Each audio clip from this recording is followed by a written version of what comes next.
Hello నమస్తే నేను అశోక్.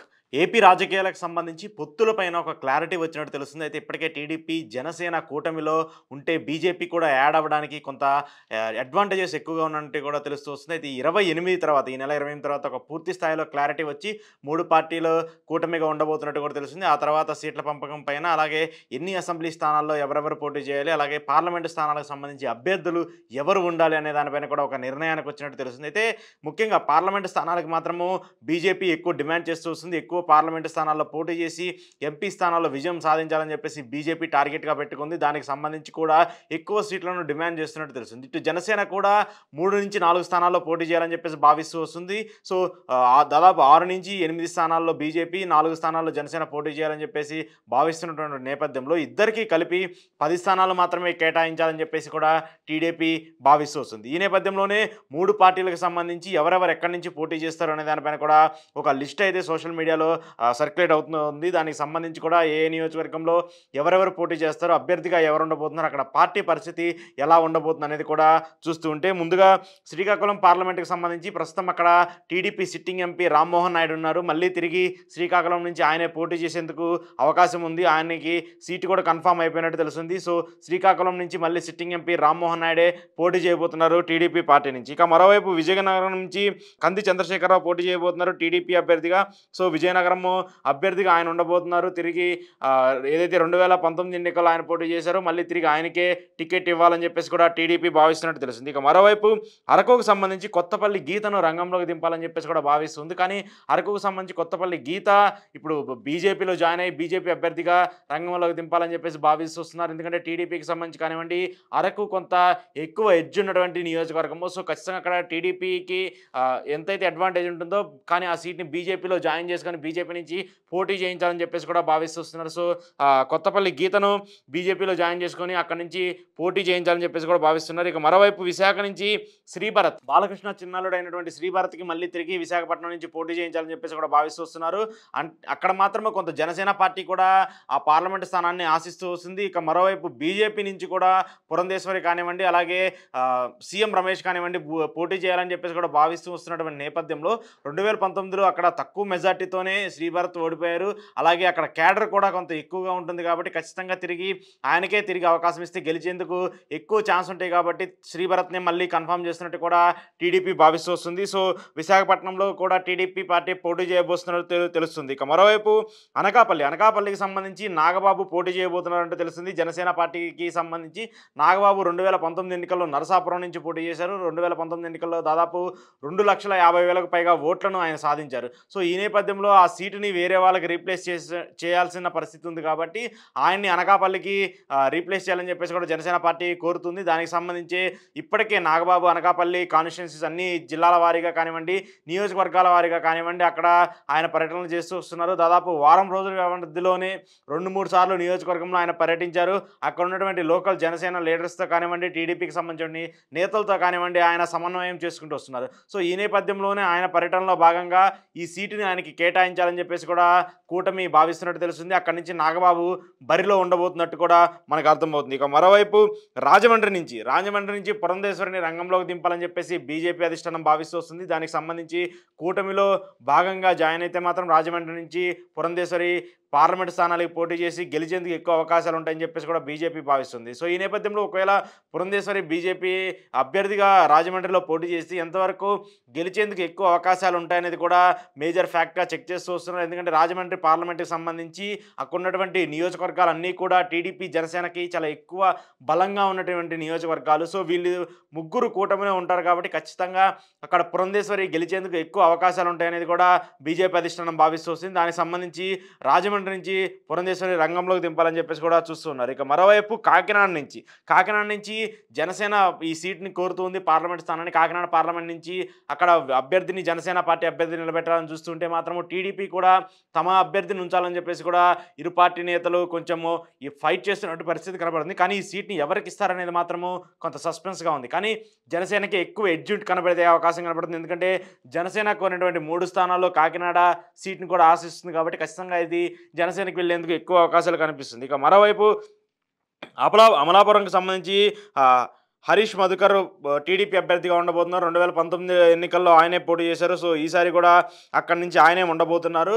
ఆయనకి కూడా కన్ఫర్మేషన్ ఇచ్చినట్టు తెలుస్తుంది. ఎందుకంటే ఇప్పటికే ఆయన నియోజకవర్గాల వారీగా పార్లమెంట్ స్థానంలో ఏవేవైతే ఉన్నాయో అక్కడి నుంచి టీడీపీ కార్యక్రమాల్లో కానివ్వండి, జనసేన, టీడీపీ కూటమికి సంబంధించి ఏవైతే ప్రోగ్రామ్స్ ఉన్నాయో వాటన్నిటిలో కూడా పార్టిసిపేట్ చేస్తూ వస్తున్నారు. సో, ఈసారి తిరిగి ఆయన మళ్ళీ అక్కడి నుంచి పోటీ చేసేందుకు కూడా అవకాశాలు ఉంటాయంటూ కూడా తెలుస్తుంది. ఇక ఏలూరుకి సంబంధించి ఏలూరులో టీడీపీ అభ్యర్థిని రంగంలోకి దింపాలని చెప్పేసి భావిస్తున్నారు. ఇక్కడ కూడా ఈ స్థానాన్ని జనసేన ఆశించింది. కానీ జనసేనకు ఇచ్చే పరిస్థితి అయితే కనబడట్లేదు. ఖచ్చితంగా ఇక్కడి నుంచి తిరిగి టీడీపీ అభ్యర్థి పోటీ చేసేందుకు ఎక్కువ అవకాశం కనిపిస్తుంది ఏలూరు. ఇక మరోవైపు నరసాపురంకి సంబంధించి రఘురామకృష్ణరాజు తిరిగి ఆయనే ఎంపీగా పోటీ చేయబోతున్నారంటూ కూడా తెలుస్తుంది. కానీ ఆయన ఏ పార్టీ నుంచి పోటీ చేస్తారనేది మాత్రం తెలియాల్సి ఉంది. ఎందుకంటే ఆయన టీడీపీలో చేరతారా లేదంటే బీజేపీలో జాయిన్ అయ్యి నరసాపురం నుంచి పోటీ చేస్తారనేది మాత్రం చూడాల్సి ఉంది. కానీ ఈ సీటు మాత్రం రఘురామకృష్ణరాజుకి ఏ పార్టీలో జాయిన్ అప్పటికీ ఆ పార్టీకి సంబంధించి ఈ సీట్ను మాత్రం కేటాయించేందుకు ఆయనకే సిద్ధంగా ఉన్నట్టు తెలుస్తుంది.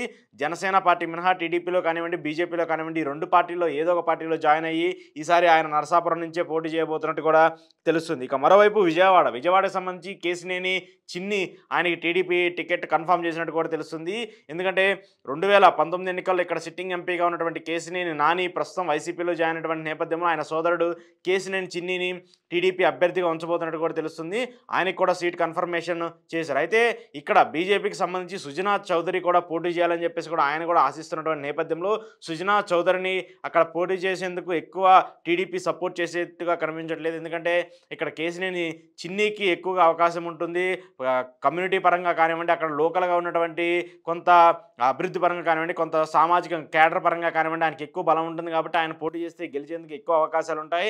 అంతేకాకుండా ఆయన ప్రతి నియోజకవర్గంలోనూ అలాగే ప్రతి గ్రామానికి వెళ్ళి ఆయన టీడీపీ పార్టీని అలాగే పార్టీకి సంబంధించిన ప్రయోజనాలను ప్రజలకు చేరువేయడంలో ఎక్కువగా పాజిటివ్గా రెస్పాండ్ అవుతున్నారు. కాబట్టి సో ఆయనకి ఎక్కువ అవకాశాలు ఉండేందుకు కూడా ఉన్నాయి. కాబట్టి విజయవాడ సీట్ని మళ్ళీ కేసినేని చిన్నికే కేటాయించబోతున్నట్టు తెలుస్తుంది. ఇక మరోవైపు మచిలీపట్నానికి సంబంధించి వల్లభనేని బాలశౌరి మనం అనుకున్నట్టయితే ఏదైతే ప్రస్తుతం సిట్టింగ్ ఎంపీగా ఉండి ఆయన జనసేన పార్టీలో చేరారు. So Janasena party seat confirmation అయిన తర్వాత ఆయన జనసేన పార్టీలో చేరారు. వల్లభనేని బాలశౌరి తిరిగి అక్కడి నుంచి పోటీ చేసేందుకు ఎక్కువ అవకాశం కనపడుతుంది. ఎందుకంటే అక్కడ జనసేన మినహా అక్కడ ఏ పార్టీకి కూడా పెద్దగా అవకాశం ఉండే పరిస్థితి కనపడట్లేదు. ఎందుకంటే అక్కడ సిట్టింగ్ ఎంపీగా ఉన్నారు కాబట్టి టీడీపీకి కూడా సరైన ప్రత్యర్థి లేకపోవడంతో అక్కడ వల్లభనేని బాలశౌరికి మళ్ళీ టికెట్ కన్ఫర్మ్ చేస్తున్నారు జనసేన పార్టీ నుంచి. ఇక మరోవైపు గుంటూరు నుంచి పెమ్మసాని చంద్రశేఖర్కి ఈ సీట్ని కన్ఫర్మ్ చేస్తున్నట్టు తెలుస్తుంది. దాదాపు పెమ్మసాని చంద్రశేఖర్ టీడీపీ పార్టీకి సంబంధించి ఏదైతే ఎన్ఆర్ఐ విభాగానికి సంబంధించి చాలా కీలకంగా ఉన్నటువంటి నేత. 2010 నుంచి ఇప్పటి వరకు పార్టీకి సంబంధించి ఫండింగ్ చేస్తూ అలాగే పార్టీకి సంబంధించి ఎన్ఆర్ఐ విజన్కి సంబంధించి అన్ని కార్యక్రమాల్లో పెమ్మసాని చంద్రశేఖర్ ఉంటూ ఉన్నారు. సో ఈసారి గల్లా జయదేవ్ ఏదైతే రాజకీయాల నుంచి తప్పుకున్నటువంటి నేపథ్యంలో తిరిగి ఆ సీట్ని విజయం సాధించాలని చెప్పేసి కూడా పెమ్మసాని చంద్రశేఖర్ని రంగంలోకి దింపుతున్నట్టు కూడా టీడీపీ పార్టీ భావిస్తూ వస్తుంది. సో గుంటూరు నుంచి పెమ్మసాని చంద్రశేఖర్ టీడీపీ అభ్యర్థిగా ఉండబోతున్నారు. ఇక మరోవైపు నరసరావుపేటకు సంబంధించి లావు శ్రీకృష్ణదేవరాయలు ఇప్పటికే ఆయన వైసీపీ సిట్టింగ్ ఎంపీగా ఉన్నారు. పార్టీ టికెట్ కేటాయించకపోవడంతో ఆయన వైసీపీ నుంచి తప్పుకొని టీడీపీ పార్టీలో జాయిన్ అవ్వాలని చెప్పేసి కూడా భావిస్తూ వస్తున్నారు. అధికారికంగా జాయిన్ అవ్వనప్పటికీ కూడా సో ఆయన మరికొద్ది రోజుల్లో పార్టీలో జాయిన్ అయ్యి తిరిగి నరసరావుపేట ఎంపీగానే పోటీ చేయబోతున్నట్టు తెలుస్తుంది. సో ఇక్కడ నుంచి టీడీపీ అభ్యర్థిగా లావు శ్రీకృష్ణదేవరాయలు ఉండేందుకు కూడా అవకాశం కనిపిస్తుంది. ఇక మరోవైపు బాపట్ల పార్లమెంటు స్థానానికి సంబంధించి బాపట్లలో ఎవరిని ఉంచాలి అనేది కూడా కొంత సస్పెన్స్గా కనిపిస్తుంది. ఇక్కడ తిరిగి టీడీపీ పార్టీయే పోటీ చేస్తుంది కాబట్టి టీడీపీ పార్టీ నుంచి ఎవరు అభ్యర్థిగా ఎవరో ఉండాలనేది కూడా కొంత కన్ఫ్యూజన్ క్రియేట్ చేస్తుంది. ఎందుకంటే అక్కడ ఉండవల్లిని శ్రీదేవిని రంగంలోకి దింపాలని చెప్పేసి లోకేష్ భావిస్తూ వస్తుంటే ఇక్కడ మాజీ కేంద్ర మంత్రి పనబాక లక్ష్మి ఎవరైతే ఉన్నారో ఆవిడకి కూడా చూడాలని చెప్పేసి కూడా చెప్తూ వస్తున్నారు. ఇక మరోవైపు ఒక ఇద్దరు కీలక నేతలు కూడా ఈ సీటు కోసం ప్రయత్నాలు చేస్తున్నట్టు తెలుస్తుంది. కానీ ఉండవల్లి శ్రీదేవిని పోటీ చేస్తే మాత్రం ఎక్కువగా గెలిచేందుకు అవకాశాలు ఉన్నాయని చెప్పేసి కూడా పార్టీ భావిస్తూ వస్తుంది. సో ఉండవల్లి శ్రీదేవికే బాపట్ల ఎంపీ సీట్ని కేటాయించేందుకు ఎక్కువ అవకాశాలు ఉన్నట్టు కూడా తెలుస్తుంది. అక్కడ బాపట్లలో మాత్రం ఉండవల్లి శ్రీదేవికి సీటు కేటాయిస్తే మాత్రం ఇక్కడ నందిగం సురేష్ ఉండవల్లి శ్రీదేవి మధ్య ఒక టఫ్ ఫైట్ జరగబోతుంది అనేది కూడా మనకు అర్థమవుతుంది. ఇక మరోవైపు ఒంగోలుకు సంబంధించి టీడీపీ ఎవరుంటారు టీడీపీకి సంబంధించి పార్లమెంట్ అభ్యర్థిగా ఎవరుంటారు అనేది కూడా చాలా కన్‌ఫ్యూజింగ్‌గా ఉంది. 2019 ఎన్నికల్లో ఏదైతే అక్కడ ఉన్నటువంటి కొన్ని సామాజిక సమీకరణాల నేపథ్యంలో మాగుంట శ్రీనివాసరెడ్డి ఆయన వైసీపీలో జాయిన్ అయ్యారు. వైసీపీలో జాయిన్ అయ్యి 2019 ఎన్నికల్లో అక్కడ గెలిచారు. ఇప్పుడు ఆయన వైసీపీ టికెట్ కేటాయించకపోవడంతో ఆయన మళ్ళీ తిరిగి టీడీపీలోకి రావాలని చెప్పేసి భావిస్తూ వస్తున్నారు. టీడీపీలోకి వస్తే మాత్రము ఆయనకు కాకుండా ఆయన కుమారుడికి మాగుంట రాఘవరెడ్డికి టికెట్ ఇవ్వాలని చెప్పేసి కూడా టీడీపీ భావిస్తూ వస్తుంది. సో, మాగుంట రాఘవరెడ్డి ఒంగోలు నుంచి పోటీ చేస్తే మాత్రం గెలిచేందుకు ఎక్కువ అవకాశాలు ఉంటాయనేది కూడా తెలియాల్సి ఉంది. ఎందుకంటే అక్కడ ప్రస్తుతం చెవిరెడ్డి భాస్కర్ రెడ్డి ఒంగోలు పార్లమెంట్‌కి సంబంధించి ఆయన అభ్యర్థిగా ఉండబోతున్నారు. సో, ఇటు మాగుంటకు సంబంధించి, చెవిరెడ్డికి సంబంధించి వీళ్ళిద్దరూ ప్రత్యర్థులుగా ఉంటే మాత్రం గెలిచేందుకు ఎంత అవకాశాలు ఉంటాయనేది కూడా చూడాల్సి ఉంది. సో, ఏది ఏమైనప్పటికీ ఒంగోలు సీటుకు సంబంధించి కూడా రాఘవరెడ్డికి మాగుంట కుటుంబానికే మళ్ళీ తిరిగి సీటు కేటాయించేందుకు ఎక్కువ అవకాశాలు ఉంటాయనేది కూడా మనకు అర్థమవుతుంది. ఇక మరోవైపు నెల్లూరుకు సంబంధించి వేమిరెడ్డి ప్రభాకర్ రెడ్డి ఆయన కూడా వైసీపీకి సంబంధించి సిట్టింగ్ ఎంపీ. సో, ఆయన్ని కూడా వైసీపీ పార్టీ టికెట్ నిరాకరించడంతో వైసీపీకి రాజీనామా చేసి ఆయన మళ్ళీ టీడీపీలో జాయిన్ అయ్యి టీడీపీ నుంచి ఎంపీగా పోటీ చేయాలని చెప్పేసి కూడా భావిస్తూ వస్తున్నారు. సో, ఆయన జాయిన్ అయితే మాత్రం తిరిగి ఆయనకి టికెట్ కేటాయించేందుకు అవకాశాలు కూడా ఎక్కువ ఉంటాయనేది కూడా మనకు తెలుస్తుంది. ఇక మరోవైపు చిత్తూరుకు సంబంధించి ఇక్కడ టీడీపీయే పోటీ చేయబోతుంది. కానీ అభ్యర్థిని మాత్రం ఎక్కడా ఫైనల్ చేసే పరిస్థితి కనబట్టేది. అక్కడ 4, 5 పేర్లు కనిపిస్తూ ఉండడంతో టీడీపీ పార్టీ ఎవరికి టికెట్ ఇవ్వాలనేది కూడా కొంత భిన్నంగా ఆలోచిస్తున్నటువంటి నేపథ్యంలో సస్పెన్స్ కూడా క్రియేట్ చేస్తూ వస్తుంది. చిత్తూరుకు సంబంధించి ఎవరు ఉన్నటువంటి అభ్యర్థికి కూడా ఖచ్చితంగా ఈసారి సీటు గెలిచే విధంగా ఉండాలనేది కూడా వాళ్ళు భావిస్తూ వస్తున్నారు. సో, ఈ నేపథ్యంలో చిత్తూరుకు సంబంధించి టీడీపీ అభ్యర్థి ఇక్కడ పోటీ చేయబోతున్నట్టు తెలుస్తుంది. ఇక మరోవైపు తిరుపతికి సంబంధించి నిహారిక ఏదైతే మాజీ రిటైర్డ్ ఐఏఎస్ ఉన్నారో, సో ఆవిడ ఇక్కడ నుంచి పోటీ చేయించాలని చెప్పేసి కూడా భావిస్తుంది టీడీపీ. ఇప్పటికే ఆమె సామాజికంగా కానివ్వండి, అక్కడ ఉన్నటువంటి లోకల్గా ఉన్నటువంటి కానివ్వండి, అన్ని పార్టీలకు సంబంధించి కార్యక్రమాల్లో పాల్గొన్నటువంటి నేపథ్యంలో ఆమె పోటీ చేయించేందుకు కూడా ఆసక్తిగా ఉన్నట్టు తెలుస్తుంది. అంతేకాకుండా ఇటు టీడీపీ నుంచి కూడా కొంత క్లారిటీ వచ్చినట్టు తెలుస్తుంది. టీడీపీ టికెట్ తమకే ఇస్తామంటూ కూడా చెప్తూ వస్తున్నటువంటి నేపథ్యంలో అక్కడి నుంచి ఆవిడ పోటీ చేసేందుకు ఎక్కువ ఆస్కారం ఉందనేది కూడా అర్థమవుతుంది. ఇక మరోవైపు కడప నుంచి రితేష్ రెడ్డిని రంగంలోకి దింపాలని చెప్పేసి టీడీపీ భావిస్తూ వస్తుంది. ఈ రితేష్ రెడ్డి ఖచ్చితంగా అక్కడ కడపలో ఏదైతే ఉందో అక్కడ ఉన్నటువంటి రెడ్డి కమ్యూనిటీకి సంబంధించి కానివ్వండి, టీడీపీకి ఉన్నటువంటి బలమైన ఓట్ బ్యాంకును కానివ్వండి గ్రాప్ చేయడంలో కీలక పాత్ర వహిస్తారని చెప్పేసి కూడా టీడీపీ భావిస్తున్న నేపథ్యంలో టీడీపీ అభ్యర్థిగా రితేష్ రెడ్డి ఉండబోతున్నారు. ఇక రాజంపేటకు సంబంధించి కూడా అక్కడ అభ్యర్థిని టీడీపీ ఫైనల్ చేయబోయినప్పటికీ కూడా ఈ ఎవరో ఒకరిని అక్కడ కొంత రంగంలోకి దింపాలని చెప్పేసి భావిస్తూ వస్తుంది. ఇటు వైసీపీ నుంచి కూడా ఆశావాహులు ఎక్కువగా ఉన్నారు.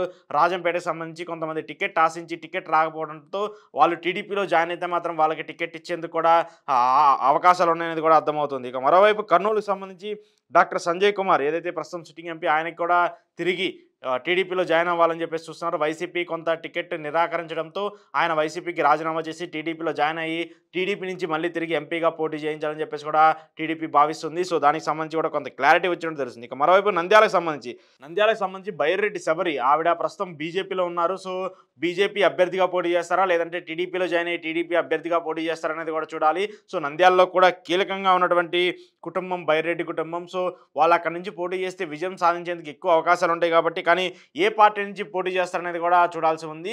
సో, బీజేపీయా టీడీపీ ఏదైనప్పటికీ అభ్యర్థి ఆవిడే ఉంటారు కానీ పార్టీ మాత్రము ఏ గుర్తు ఉంటుందనేది మాత్రమే కొంత కన్ఫ్యూజింగ్గా కనిపిస్తుంది. ఇక మరోవైపు అనంతపురంకి సంబంధించి కాల్వ శ్రీనివాసులు టీడీపీకి సంబంధించి చాలా సీనియర్ నేత, కీలకంగా ఉన్నారు పార్టీకి సంబంధించి. ఈసారి ఆయన్ని పార్లమెంట్కి పంపించాలని చెప్పేసి కూడా టీడీపీ భావిస్తుంది. పెద్దల సభకు పంపించి ఆయనకి సరైన గౌరవం ఇవ్వాలని చెప్పేసి కూడా చూస్తూ ఉన్నటువంటి నేపథ్యంలో కాల్వ శ్రీనివాసుల్ని అనంతపురం ఎంపీగా ఉంచాలని చెప్పేసి చంద్రబాబు నాయుడు భావిస్తున్నట్టు తెలుస్తుంది. ఇక మరోవైపు హిందూపూర్కి సంబంధించి వై సత్యకుమార్ ఆయన బీజేపీ నేతగా ఉన్నారు. సత్యకుమార్ ఆయన బీజేపీ టికెట్ ఆశిస్తున్నారు. ఇక్కడ నుంచి మరోవైపు కొత్త వారి పేర్లు కూడా వినిపిస్తూ ఉన్నాయి. హిందూపురంకి సంబంధించి బాలకృష్ణ అసెంబ్లీతో పాటు పార్లమెంట్కి కూడా పోటీ చేయాలని చెప్పేసి కూడా కొంతమంది సూచిస్తూ ఉంటే కానీ ఈసారి మాత్రం ఇక్కడ ఈ సీట్ని బీజేపీ కోరుతూ ఉంది. బీజేపీ ఇక్కడ నుంచి పోటీ చేస్తే గెలిచేందుకు అవకాశాలు వస్తుండటంతో ఇక్కడ బీజేపీ కూడా కొంత ఆశావాహులను పెంచుకున్నటువంటి నేపథ్యంలో కనిపిస్తుంది. సో, ఓవరాల్గా ఉన్నటువంటి మొత్తం 25 నియోజకవర్గాలకు సంబంధించి 8 నుంచి 10 స్థానాల్లో బీజేపీ జనసేన పోటీ చేస్తే మిగతా 15 స్థానాల్లో టీడీపీ అభ్యర్థులు పోటీ చేయబోతున్నట్టు తెలుస్తుంది. మొత్తం పార్లమెంటు స్థానాలకు సంబంధించి ఒక క్లారిటీ వచ్చినప్పటికీ కూడా అసెంబ్లీ స్థానాలకు సంబంధించి ఎవరు ఎన్ని చోట్ల పోటీ చేస్తారనేది మాత్రము తెలియాల్సి ఉంది. కానీ బీజేపీ మాత్రము ఎక్కువగా పార్లమెంటు సీట్ల మీదే ఫోకస్ పెట్టింది. దాదాపు 5 నుంచి 6 పార్లమెంటు స్థానాల్లో పోటీ చేయాలని చెప్పేసి గట్టిగా పట్టుబట్టి ఉండడంతో ఈసారి కొంత పార్లమెంటుగా సీట్లను పెంచుకోవాలని చెప్పేసి కూడా భావిస్తున్నటువంటి నేపథ్యంలో ఈ సీట్లను మాత్రము ఖరారు చేస్తే మాత్రము ఖచ్చితంగా గెలిచేందుకు ఎక్కువ స్కోప్ ఉంటుందనేది కూడా సర్వేలు నివేదిక ఇచ్చినట్టు కూడా పార్టీకి తెలుస్తుంది. సో మొత్తం ఉన్నటువంటి 25 స్థానాల్లో 4 స్థానాలు జనసేన పార్టీకి, 6 స్థానాలు బీజేపీ పార్టీకి, మిగతా 15 స్థానాల్లో టీడీపీ పోటీ చేసేందుకు అవకాశాలు ఉన్నట్టు తెలుస్తూ ఉంది.